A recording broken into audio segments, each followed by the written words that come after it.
Good afternoon from Sacred Space at Titania's Realm. It's 2:06 p.m. on the 5th of January 2024. I've decided to make another video of some of my older writings cobbled together. They're all available to read at your own leisure if you have the stomach for it, because a lot of it is trauma processing from my experiences as a trauma survivor of both child sexual abuse and surviving a series of literal homicidal maniacs.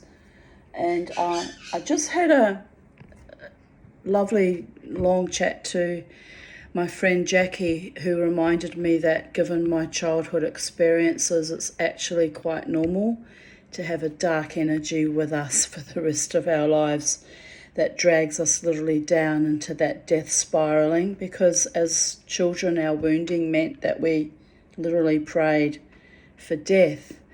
Well, I didn't so much pray for death because I had also nearly died quite a few times in childhood, and I was struggling to keep my head above water, literally, even survived a drowning in my early childhood.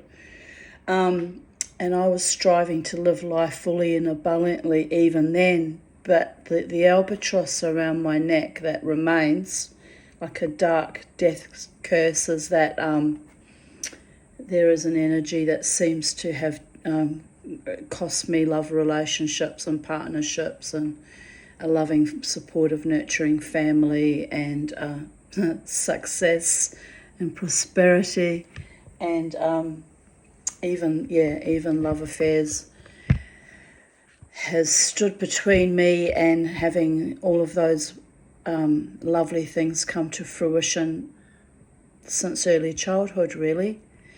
So she reminded me that I have to do some more work on myself, which is to say that I'm open to a truly loving, caring, love partnership that is for my highest good and only for me. It's no good attracting unavailable men and polyamorists and men who haven't done their own soul work, so are not ready, able or willing to be a partner to me either. I'm done with that. So I have to put in a bit more effort to nurture my inner child and my Miss Five, that is, and my warrior goddess, and remind my inner alter egos that I am worthy of a true and great and loyal and faithful, generous, nurturing, loving, authentic, sincere love partnership with a man who sees me and values and cherishes me and treats me with kindness, honour, respect and integrity. So it was a worthy reminder, because I thought I'd put in that work, but yet again I had another weird thing go awry, which went awry not because of my lack of inner work, but that person got COVID and decided to drift off. So he's on his journey now, doing his inner work. And yes, so I have to shuck off that dark death spiraling albatross. It literally does from time to time try to kill me, like trucks sliding into my lane, for example, has happened twice in the last, it's 5 months now since Beauregard died. So it's all a bit astonishing, really, but we're on our journey, and I'm determined to keep reading out my writings. Jackie says they are quite triggering for other people who are child sexual abuse survivors, which of course they are. So I always conscientiously put a trigger warning on my stuff that I know will trigger other women and men like me. So at any time, if you find my self-expression, my writings and my reading difficult, please, press the X button, switch me off, and, don't look at my stuff until you feel strong enough and well enough to do so. Because I don't have the luxury of pressing an X button and switching myself off. I have to live in this mind, body and spirit 24/7, 365 days a year, year in, year out, now for 58 years and just over 8 months, almost 9 months.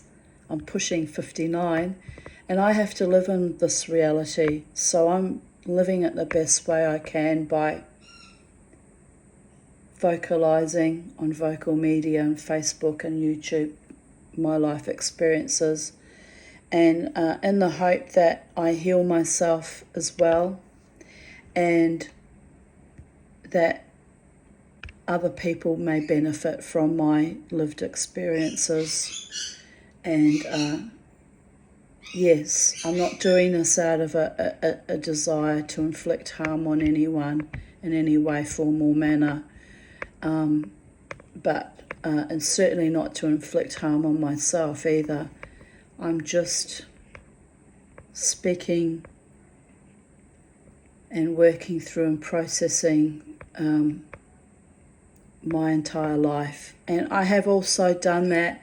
My psychiatrist joked that I've made him redundant, but no, his work is valid and important, and he's put a lot of work into me over the last 13 years. So I've also, been in therapy for 25 years. So all of that has built up layer upon layer upon layer of healing and self-determination and mana, power, my power as a woman, for which I'm deeply grateful for. So anyway, I've decided to continue with my readings, and this one is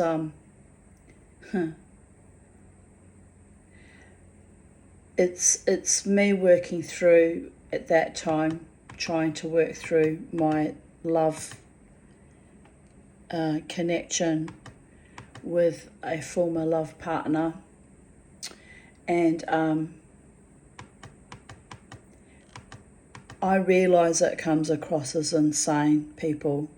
It's odd, but as I say, I'm still haunted by him at red lights or crossroads occasionally, or on occasion he used to turn up at my dance space. So I'm hunted and haunted by him, whether he does it consciously or not, and there is no resolution to it.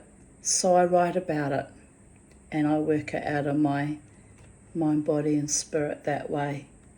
Most of the time. Sometimes I get angry, sometimes I get passionate, sometimes I laugh at it, but I'm working it through. And in that void of working it through, the emptiness and the ugliness and the disappointment and the grief, I open up space for a true love to come into my life and show me that he's real and authentic and chooses me and only me.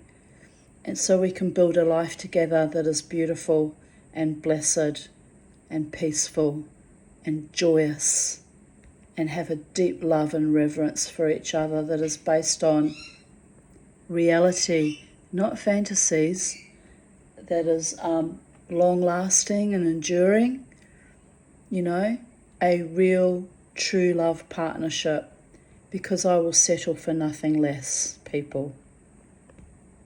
Even if it means I remain alone for the rest of my life, which, if you read between the lines, you can see that's not what I'm actually wanting to do, be alone for the rest of my life, struggling like an animal over people who are cruel and callow and sadistic or just acopic or unwell or not ready or game players. It's not what I want. I never wanted any of that in actual fact. It's not what I would have chosen for myself if I had been able to discern early in the piece that they were just playboys or psychopaths or narcissists. No one consciously chooses that for themselves unless they're masochistic, and I'm not a masochist either, by the way. And I'm actually not borderline, by the way, although probably looks like that at times. Anyway, so I'm not sure what date, I can't remember what date I wrote this piece of writing. I did publish it up on Twitter as well for some mysterious reason that makes sense only to me at the time, because I don't have a lot of my writings up on Twitter, or X, or whatever they call it now.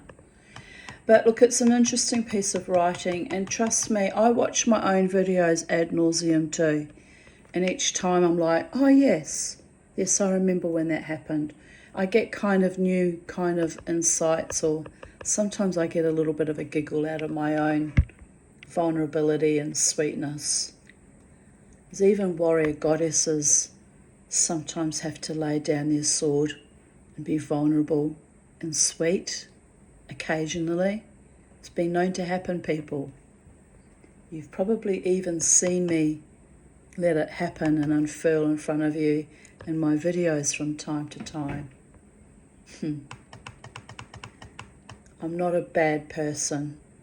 I'm a deeply loving person. In fact, my curse and my only crime is loving too much people that were incapable of loving me back. And now I've got people lighting up around me who are loving me back platonically and sweetly. So now my work is to trust when I meet the one who chooses me as a real man to a real woman with sexual desire, that I can trust that he's not out to destroy me yet again. Another bloody monster. So I'm working it through, people. Give me credit. I'm working very, very hard every day, because I'm not young anymore. And who knows how long the gods will allow me time on this earth. And I want what I wanted 20, 30, 40 years ago when I married that first huge mistake. But as a former lover who haunted me when he died did say to me, no mistakes made. Spiritually, even the worst monsters in our lives were not technically a mistake, because they built us who we are today out of our mere survival to thrival. So it's easier said than done though. Felt like an almighty mistake, loving people who were vicious and cruel. Just going to close my living room door because all the cool air is disappearing.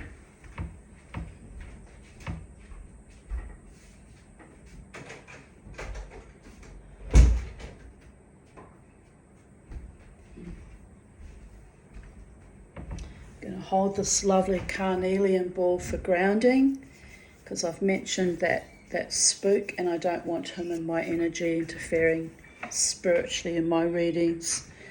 So before we begin, I, Tanya Desiree Aarons, psychedelic dreamer, cast out all negative entities that create attachments to my auric field and attach to my true friends and beloved ones.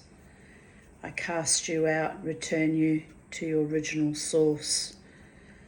And in that void, I allow truest, deepest, most beautiful, most loyal, faithful love to surround me and move through me, inside me, from the highest echelons of holiness the Ein Sof, or down to Malchut.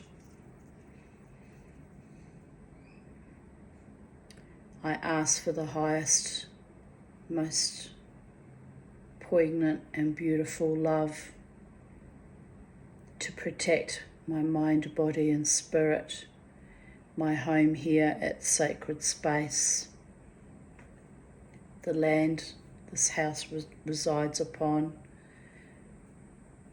I ask for protection to all who come and go from these gates with pure intentions and loving kindness, for protection to all my fellow trauma survivors here on YouTube, on Facebook, on Vocal Media, for protection of my friends and family, and of course my little bird and my goldfish out the front, and all the wild ones that visit my garden here every day. And in that protection, I ask us to be loved, guided and inspired, treated with great kindness and honour and integrity.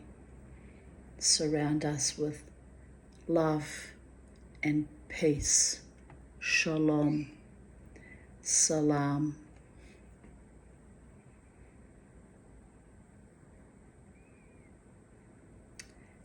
Amen v'salam. So I begin my readings. I'm going to read this one, and then I'm going to read some of my much older writings, which date back to 2000s even, which are quite potent. And as I say, if you wish to read them at your own pace, they're all on my Tanya Aaron's account on Vocal Media. Someone, Lady Dear, suggested that I write a book. It's already written, it's up there, and I can't afford to self-publish a book, my darlings. But my words and my energy and my spirit reverberate to you across the entire cosmos via the internet. Thank you, internet. And my truth and my voice is heard, and I am seen and witnessed by the gods, the Holy One in all manifestations, and by you, fellow people of Earth, and whoever else might be floating around the outer echelons of space, picking up on our energy signatures and radio waves bouncing off whatever satellite. I don't know how it works, darlings. I have a vague idea, but remember, all is one and we're all connected by love. So here I write, and yes, it's annoying I didn't put a date on it. I usually do have a date, or in my journaling know which day I wrote something on, but this one I don't have dated. But anyway, a letter to the void of the heart of the last man I fell in love with. I met you 8 years ago on this night. Well, there you go. I can tell you what date it was. It was the 20th of October, 2013. Good memory, hey? Had to think about it for a brief moment, but then I clicked in. This is how you know someone you meet was important to you, because there was that instant soul connection. And as I say, on my end, I can't speak for what he felt, because clearly he didn't feel very bloody much, darlings, in the broad scheme of things. But I'm drawing back my energy back to me. That's how I felt when I saw him. I literally went, ding! And anyway, I continue. At the Elephant Hotel. The Elephant Hotel, with Ganesh painted on its back wall.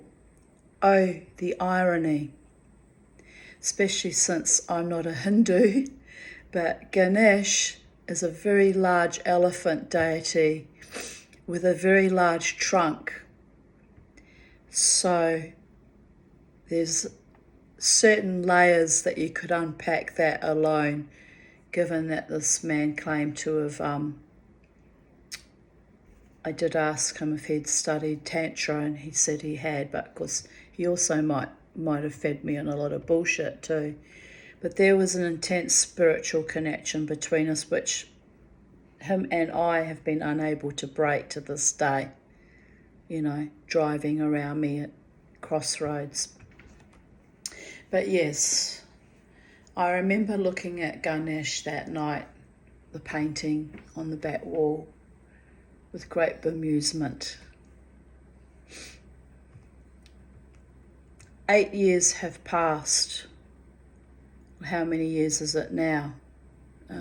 Last year, 10 years. We're into the 11th year now since I formed this intense soul attachment to that man that should not have happened actually, and makes no sense at all. And it still hurts to this day, by the way. 8 years have passed, and the attachment has been as stoic as ever.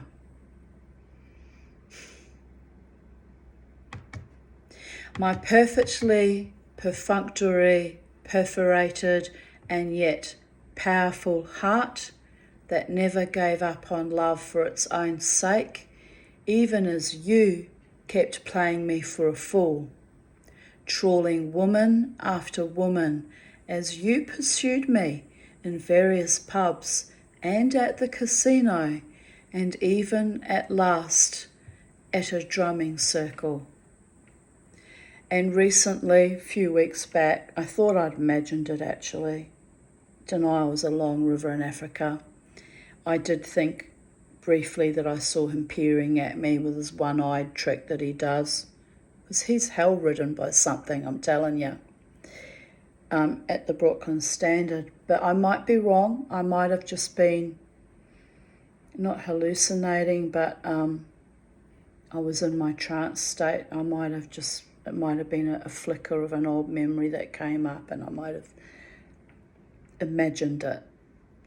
Not that I tend to imagine things with living people, by the way, but I give myself the benefit of the doubt that it might not have actually been him. But it's a bit weird that I saw him at the red light not long after that. So consciously or unconsciously, he does still kind of stalk me in a way. Not deliberately at the red light. I don't think that was deliberate, but there's still that bind, right? And I have never bound him. I did bind David Davidson for my own protection because he was an evil, evil man. But I have never bound this one. So I don't know why that situation has arisen, that he's constantly drawn to me in one way or the other, right? And this is why I got a little bit nervous when I had this last gentleman showing me a lot of interest in the last 4 months up until 12th of December, which was the night before I ran into Dave at the red light, because I don't want any more soul attachments like that are so fucking intense and unbreakable. It's crazy making. But I guess that's the power of my energy and the love that I put out. And it is what it is, people. But I continue. Bewitched, belated, benighted, and smited were we, in a world gone mad with COVID and death cults and an actual, real-life zombie apocalypse, the stuff of nightmares I never thought I would be living to see. Like, as a horror movie aficionado from way back when I was a young girl, working as an usher at the Plaza Theatre in Wellington, New Zealand, which specialised in horror and sci-fi movies. Yeah, the past 4 years, well, the past decade actually. When did they start slamming together the Hadron Particle Collider? I think it was 2008. It's been a lot of high strangeness ever since then. Almost like we're in another timeline or in even another dimension. And here I am trying to get normal, healthy, constructive, devoted, loyal, faithful, loving partnerships in an actual apocalypse. It's a bit weird, people, that I even keep trying.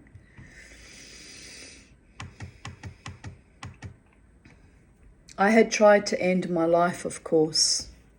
The pain of chronic sadistic rejection and the constant ebb and tide of your lackluster, false love was too much for me.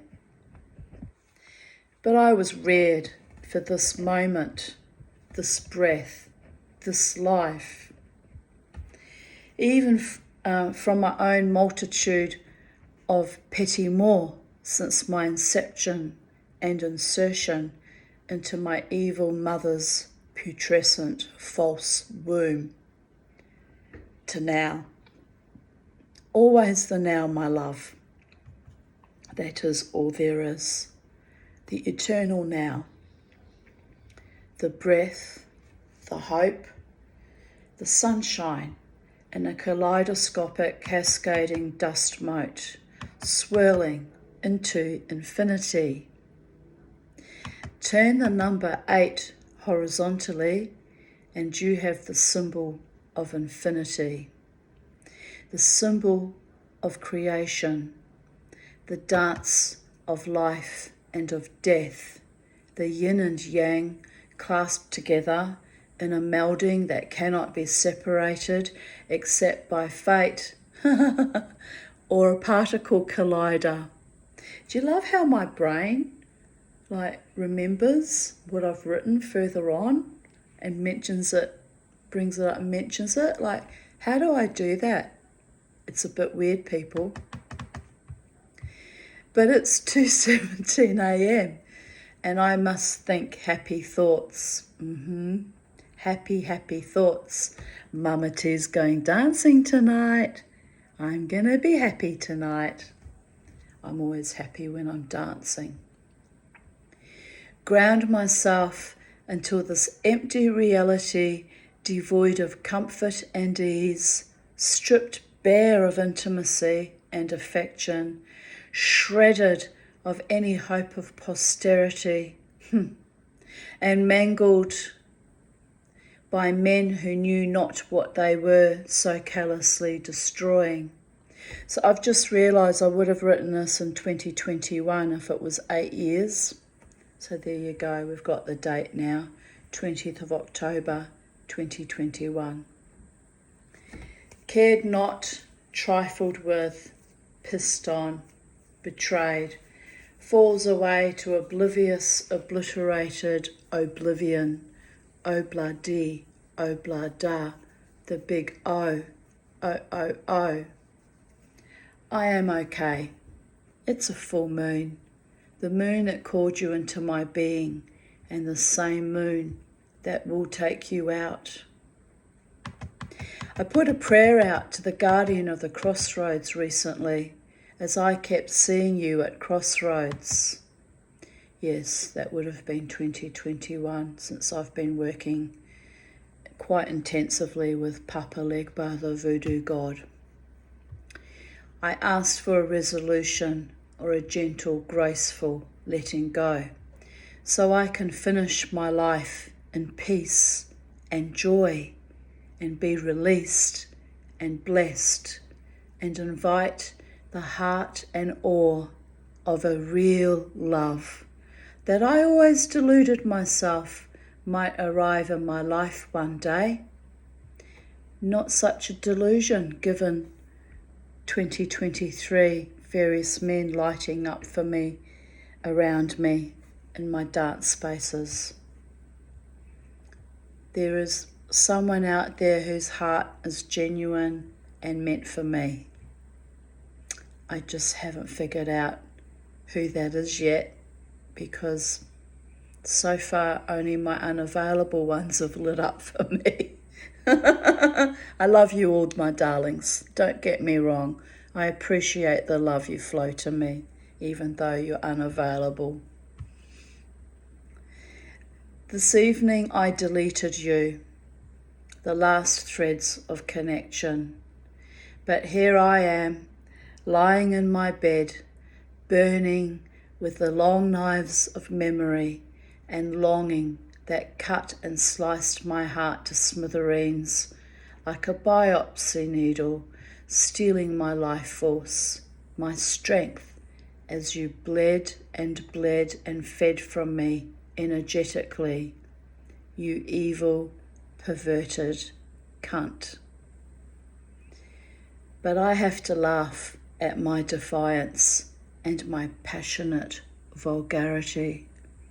My lips still remember yours pressed against them, still feel the thrumming of the blood pulsating under your skin as you kissed me, still feels the passion as you melded with me so long ago, 4 months after meeting you.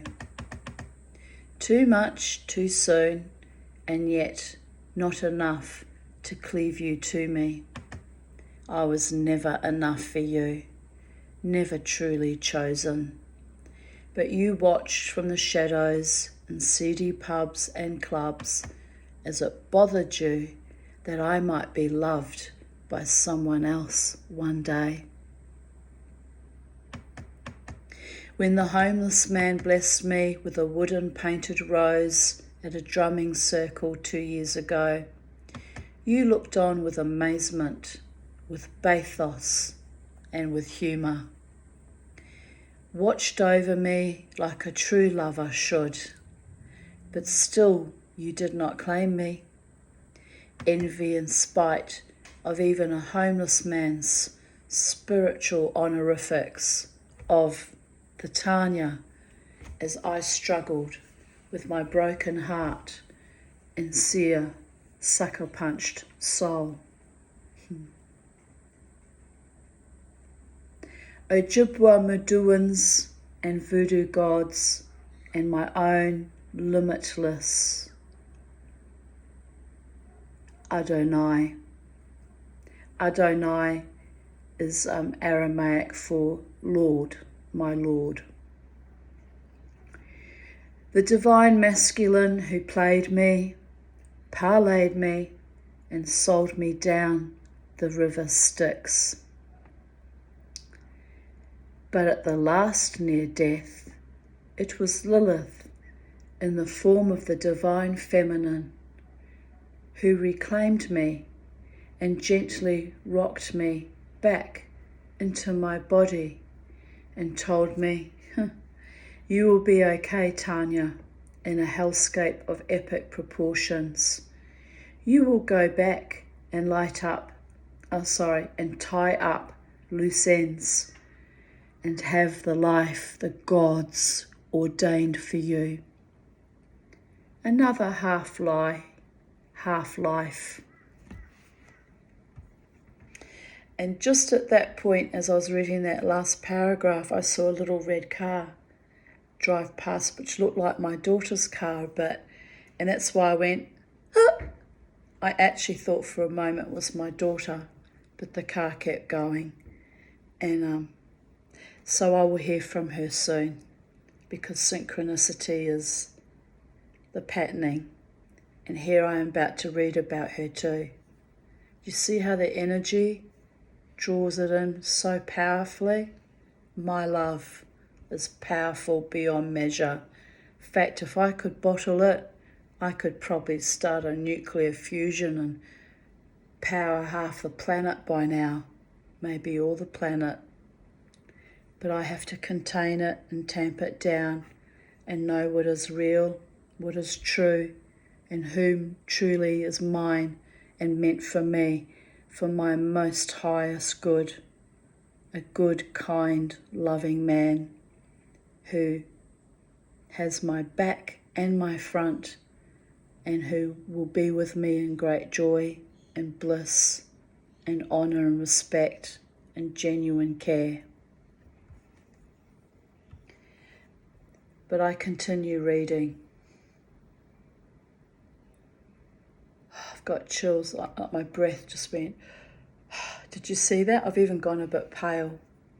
So the spirits are with me today, very powerfully, immersing me in great love. Thank you, holy ones. But I got to see fireflies and hold my daughter's hand as shooting stars and spying satellites crossed the night sky and create beauty in a world gone sour, rancorous and ugly. Half a life is still a life, a kiss is still a kiss. I remember when you played the game so well, you had me locked in your cosmic embrace for eternity. I remember the love, the dream, and the suffering, and so it is. Perhaps that was my quest, my mission. I pray at last it is accomplished. This missive must end in 5 seconds. 4, 3, 2, 1. Giggles. No end and no beginning. It is what it is. Aye, asher, aye. I am whom I am becoming. The circle of life is complete, and I am replete.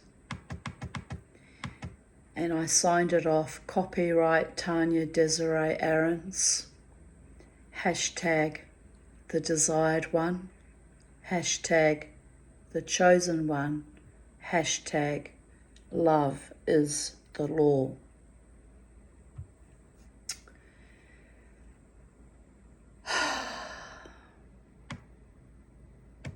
So when I transcend this mortal body, let it be known I cleave to my truth and my love, and I irradiated as much of it as I could out into the world in a positive way.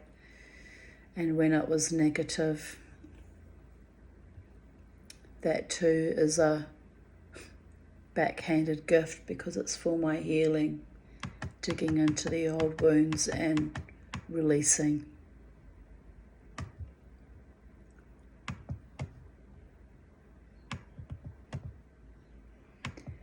And I am open to a truly loving man coming to me and being with me and choosing me and doing the work to build a loving partnership together.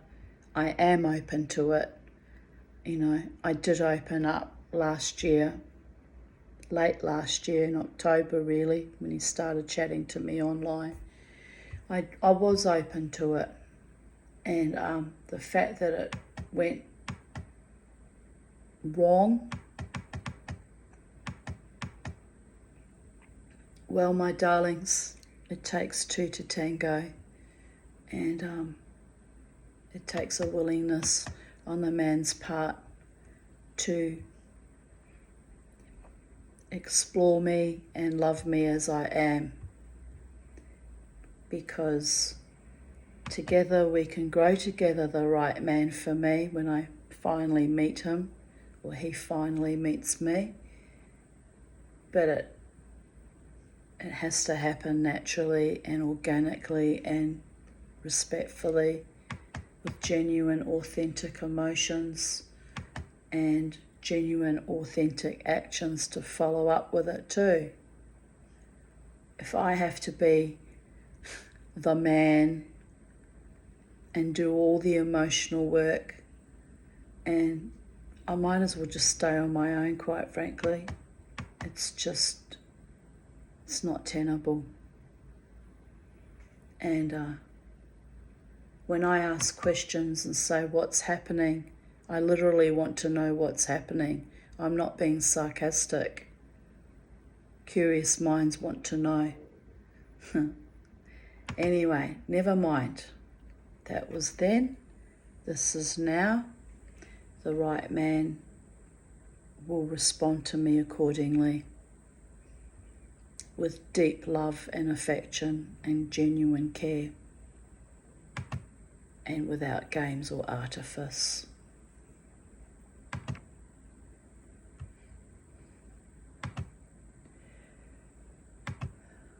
Trying to get to the next lot of poems and stories that I want to share with you. Let me see.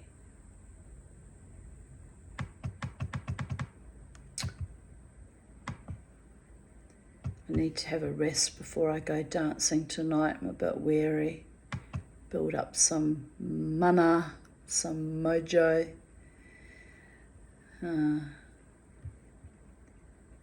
My uber soul will nestle upon me and gift me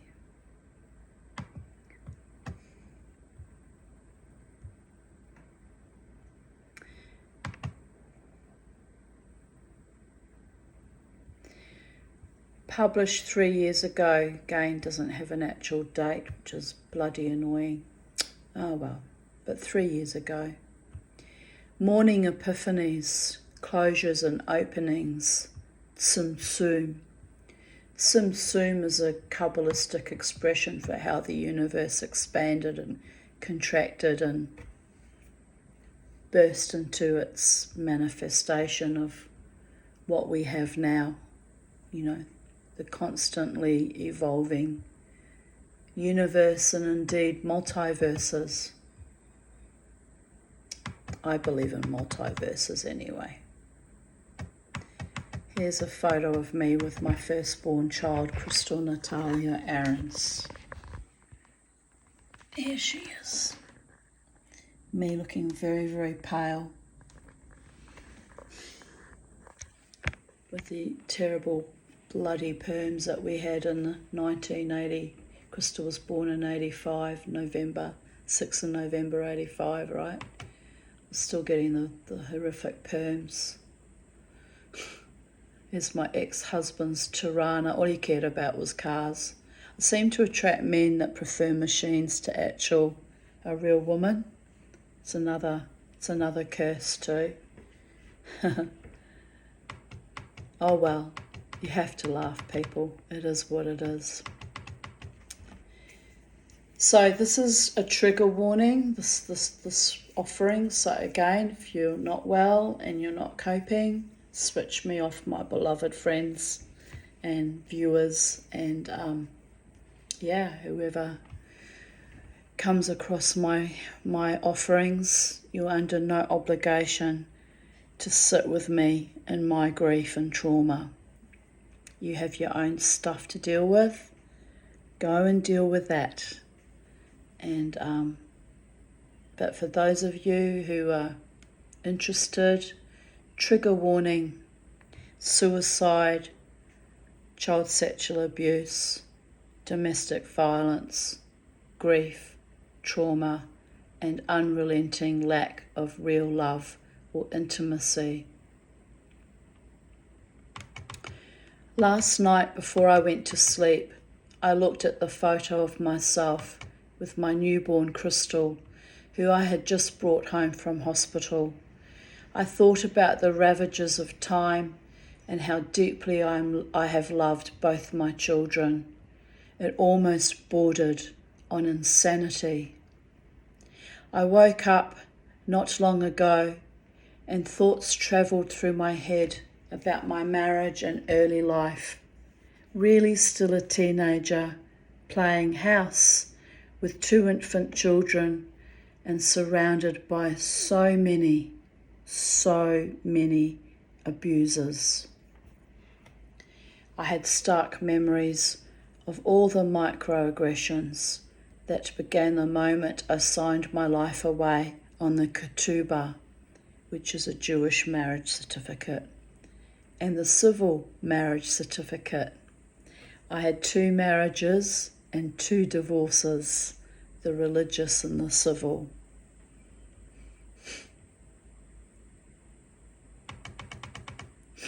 I had a naive hope that becoming a wife would gift me freedom, safety, love, honour, but there was very little of those things. I merely became an object, a possession, a thing to be cut down and humiliated at every opportunity. I held strong and stayed in that lackluster, passionless marriage out of pride. I did not want to fail.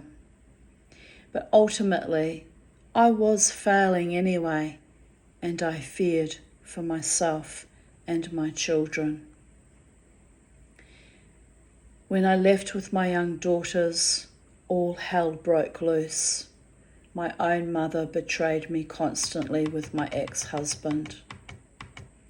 When I came home, freshly strangled and beaten, welts and bruises still forming around my neck where I had been throttled, my mother's response was, "We should have beaten you years ago."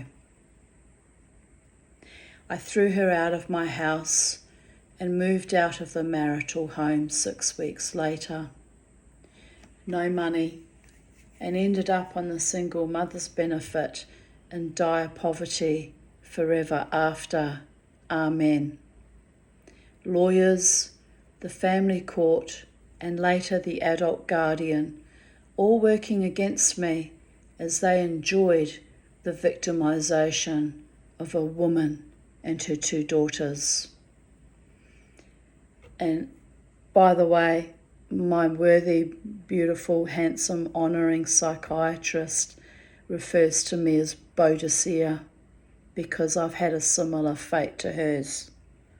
Except, hopefully I don't get slaughtered on a cart out of town, hemmed in by my own people, like what happened to her in the Icenian Wars. But I carry her energy, her defiance, her strength to get me and my daughters through. I had to be very much Boadicea. I thought about my last lover, who I had hoped against all hope might finally choose me. But there had been an errant treachery on both sides too.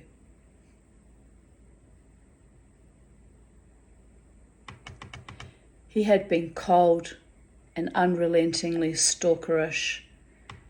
And by the way, I stalked him too via text, so we were both as bad as each other there. But we had begun with what I considered a grand passion, and I had ruined any chance at real love with him when I stated he was as cold and clinical as having a pap smear done. The woman I told this to had pumped me for information, like one of those milking attachments you put on a cow's udder. She was so callow and vicious and envious of even the merest thought that I might have found love, that she went to that filthy pub and told him what I had said. I was horrified. I apologised, most authentically. Sometimes my words are like poetic license. They're not meant to be taken actually literally and seriously. And for her to do that was an ugliness beyond measure. But they were my words, and I did have to swallow them. But instead, he made it his life's mission to follow me at the pub and the casino, and to stare and leer and drag women along to also stare and try to humiliate me. And so began the old trope, the pattern of deeply traumatizing abuse that has marred my life since infancy. If they can't fuck you, they will fight you. I also thought about my nascent friendship with Jared decades ago. He was a lifeline in my life back then, and because I had never had a man show me any real kindness or decency, I fell deeply in love with him. There has never been any intimacy between us of a sexual or even romantic nature. This ball's really warm now from my body heat. But he was a solid friend and ally, and at that time, I needed someone like that. Every woman needs an ally, people. Every man too.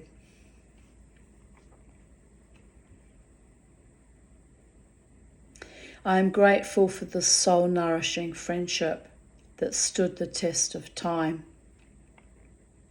I am, however, still often distressed that I never found a loving sexual partnership, and that each time I fell in love with a man, I was sabotaged by external forces that were usually out of my control, almost supernaturally evil in nature. Except the last one, I ruined that all by myself. Lana was a filthy, vicious piece of trash, to take my private words and spread them around. But I did say them. This morning, I almost had to laugh though. The pap smear experience, my poetic license, rang true like a guillotine blade cutting through the dross, the lies, the deception, and the lack of real intimacy or love. A man who truly loves you wants to be with you, enjoys your company, lights up when you walk into a room. I had seen Dave's face light up many times, but it was false. He never stood by me or made any sort of commitment. It was all some sick, twisted little game. In fact, my entire life was an exercise in disaster and treachery, in abject horror and loneliness. In surviving so many abuses thrust upon my infant body that it set a chain in perpetual motion that denied me of ever having real, safe, nurturing love or a life with a man, any man.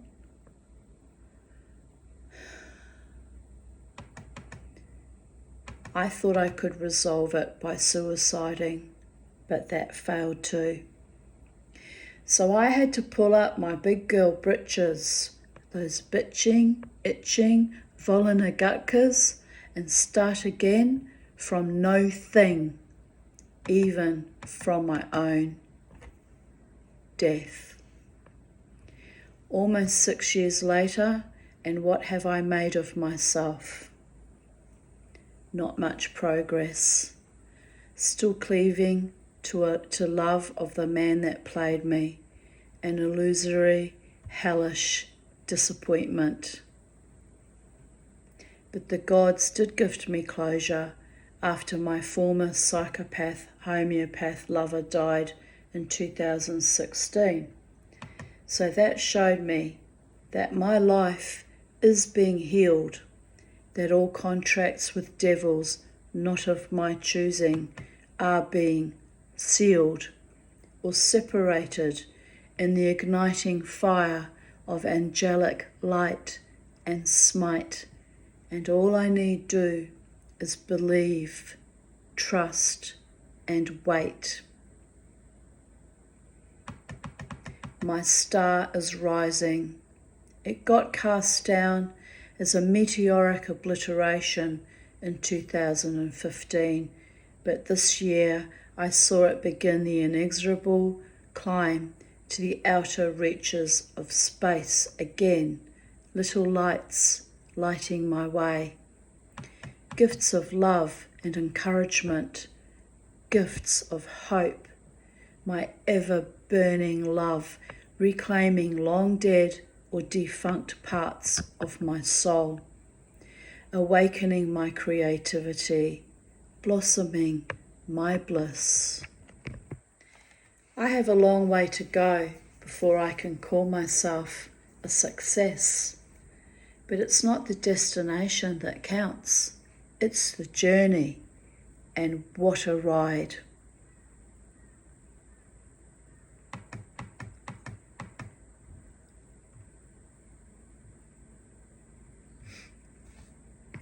So that's the end of that little musing. Just trying to find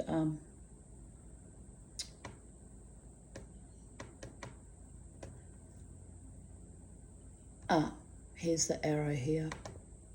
How to get back to the stories.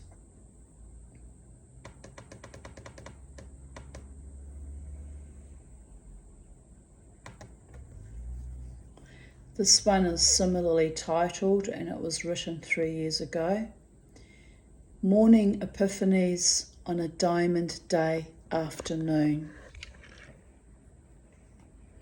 When shit gets real, hold your head up and stare it down. Resting bitch face is not for sissies. Or is it?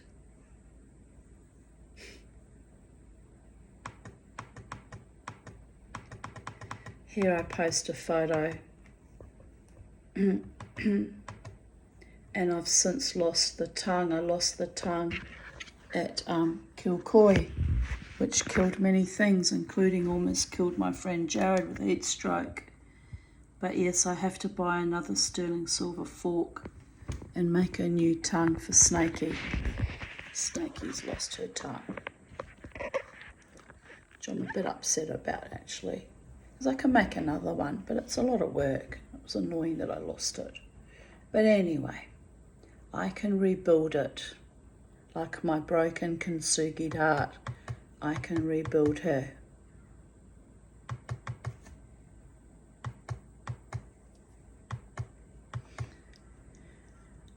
Morning Epiphanies, oh, I've already read that out, on a Diamond Day Afternoon. I had a funny realization many years ago after my ex-husband completely financially destroyed me. I put out a prayer, a manifestation, that I become successful or financially stable by my own abilities, talents, undertakings. I did not want to ever have to rely on a partner for my merest survival ever again, especially after all the vicious, life-threatening attacks on my life. I spent years dragging my kids through various house moves, trying to get us to safety, and when we finally landed here at Diamond Street, my kids acted out and moved out shortly after, leaving me struggling for the next 15 years on my own. The will dispute during 2010 to 2012 nearly killed me. Then the final onslaught of viciousness in 2015, this time coming from members of my former Jewish community, and a heartache over yet another false lover, and other serious health issues. It's taken me 6 years to finally take back the reins of my life. 6 years means I wrote this in 2021. That wild, untamable, fractious, but champing at the bit Mustang Quay has proven herself to be quite a woman, giggles. To distract myself from the daily horror and traumas of climate change, the last event of the last 4 years, and my inherent, unwarranted, undesired poverty and ensuing trauma issues, I started making jewellery again this January. Yeah, 2021 is correct. I needed an outlet that I hoped might be eventually monetised. I am sick to my ever-diminishing back teeth of grinding poverty, of struggling alone most of the time, and of my failure to find real love and a tribe that vibes with me. And as I said earlier, I'm seeing immense changes in that energy in the last 4 months since my beautiful Beauregard died. People lighting up for me beautifully. Long may it continue, and may I draw in the man who is destined to be my partner and will treat me with loving kindness all the days of our life until our last breath on this earth. So mote it be. And don't worry, I'll treat him with loving kindness too when I find who is the right one that's meant to be with me, that chooses me of his own heart, mind, body, soul, and spirit.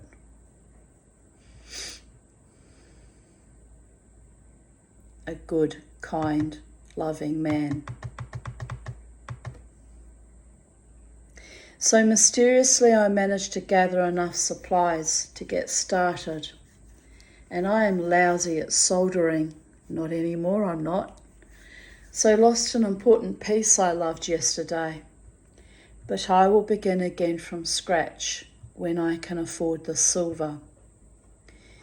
I am loving my life now, and even though it's still precarious and I have still serious health issues to overcome, CPTSD, my gut, my sleep apnea, my reflux, and my skin cancers, blech, I have indeed achieved a lot in my life, just by still being alive, like a tenacious little limpet on craggy rocks. Of course I did not achieve this alone. I had close and wonderful friends support me.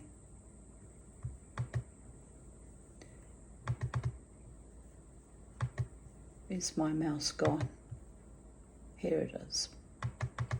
In recent months, I even found a tribe of artisans who encouraged me in my latest creative venting, working with flatware. People who are passionate about their craft and are happy to mentor others like me. I never had that before. It's been amazing.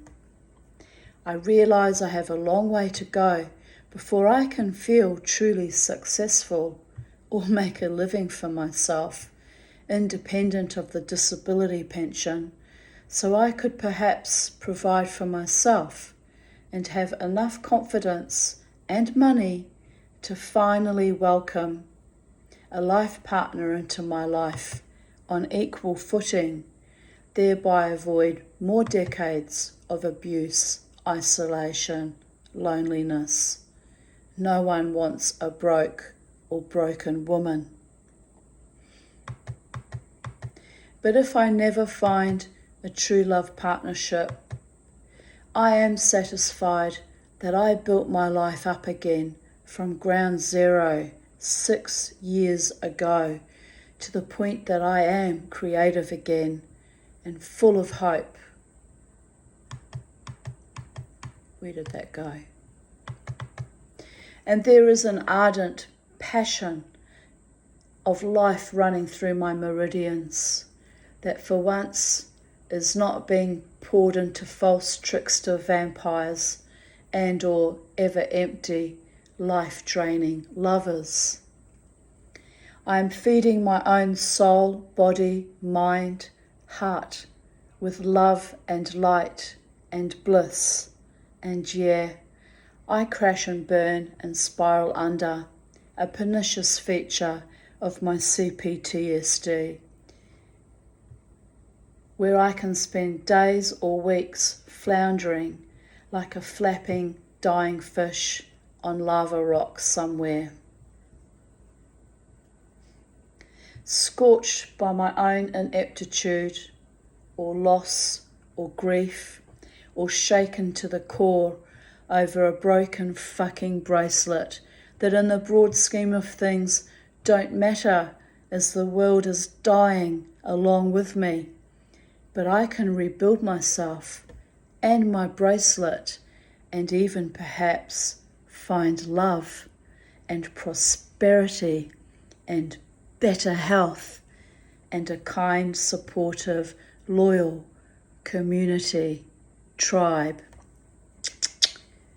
To my friends at Brooklyn Standard who see me and treat me with kindness.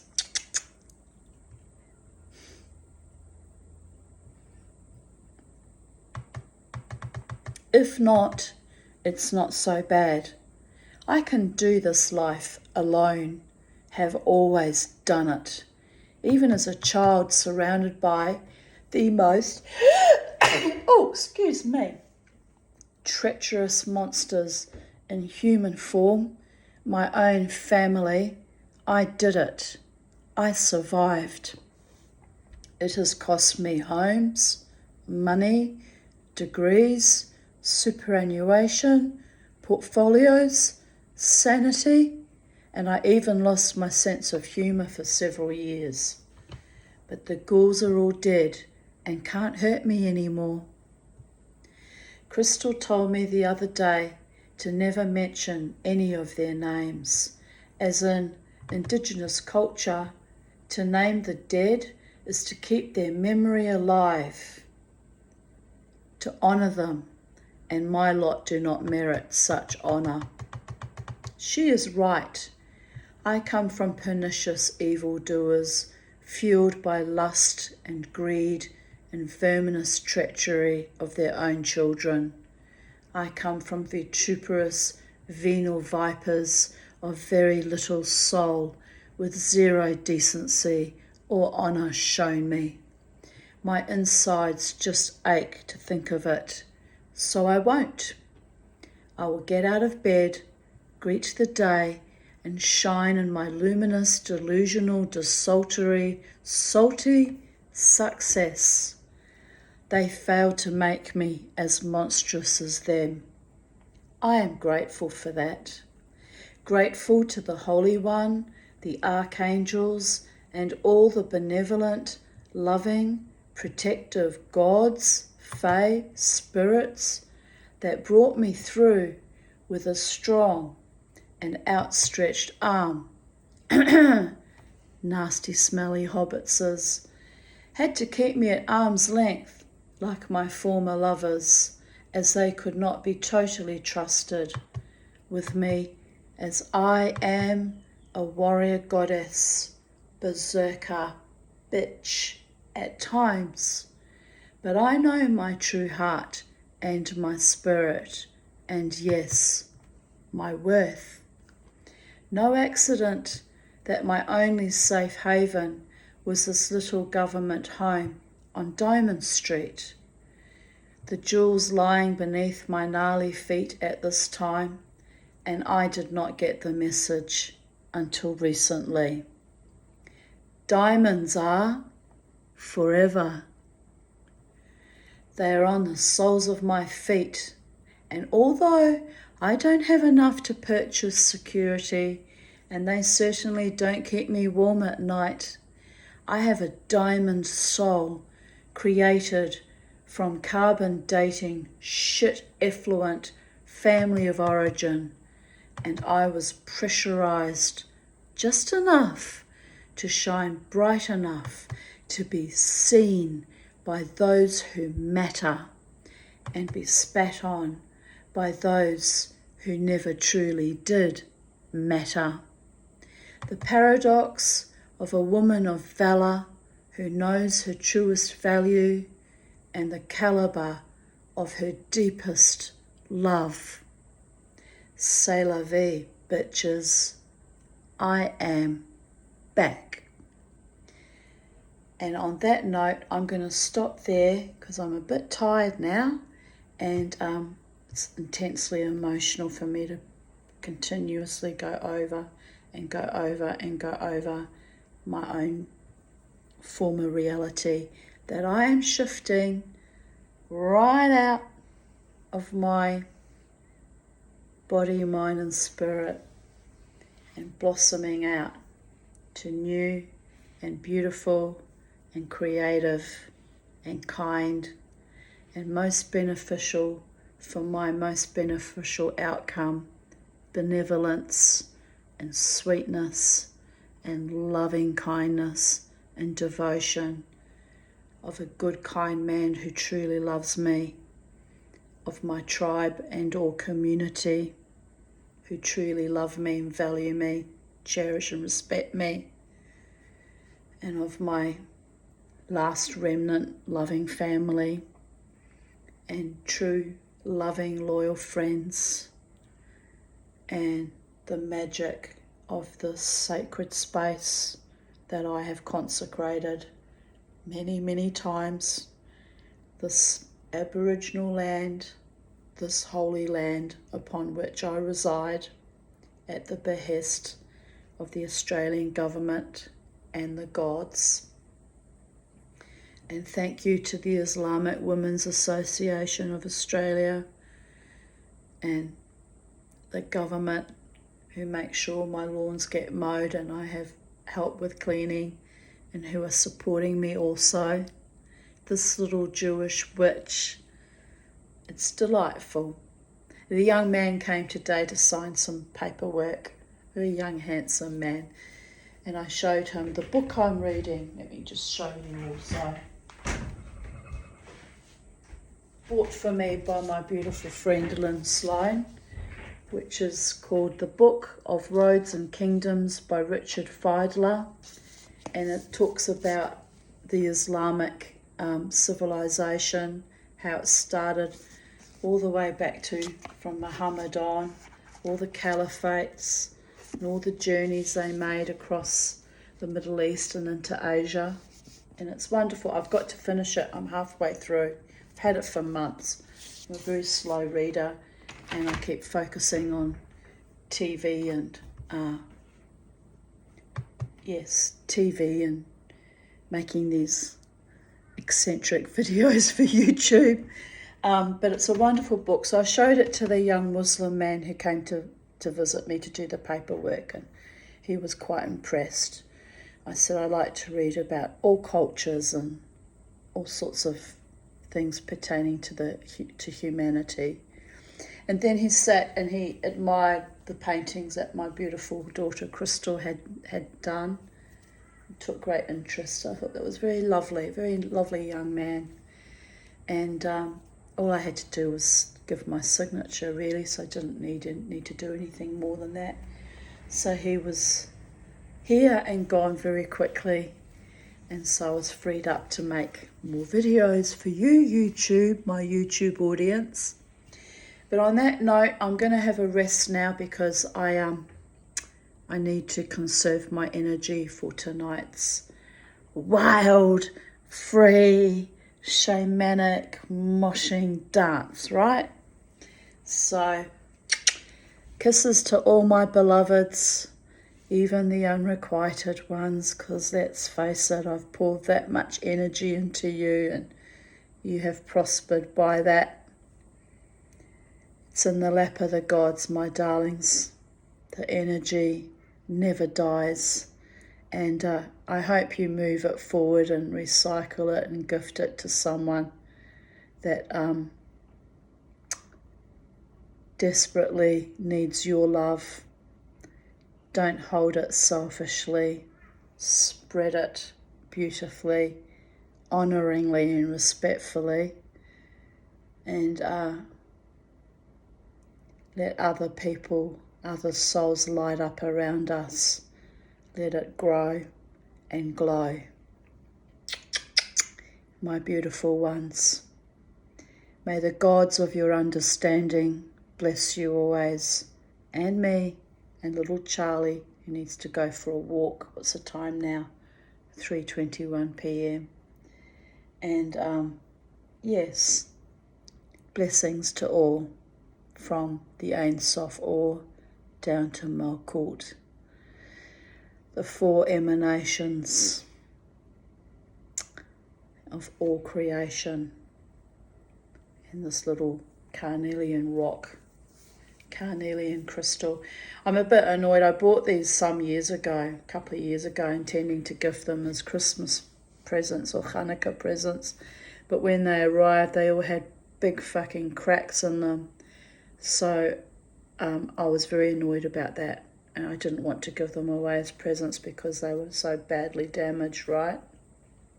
So be careful what you buy on the internet, people. I got tempted, and in future, if I'm going to buy crystals as presents for people, I'll have to make sure I buy them from a seller where I can actually see the stock and hold it in my hands and see that it's perfect, right?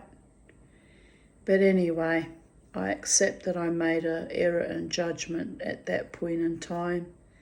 Sometimes when I'm not well, I just get overly excited and enthusiastic, and I don't realise that I'm being a little bit conned.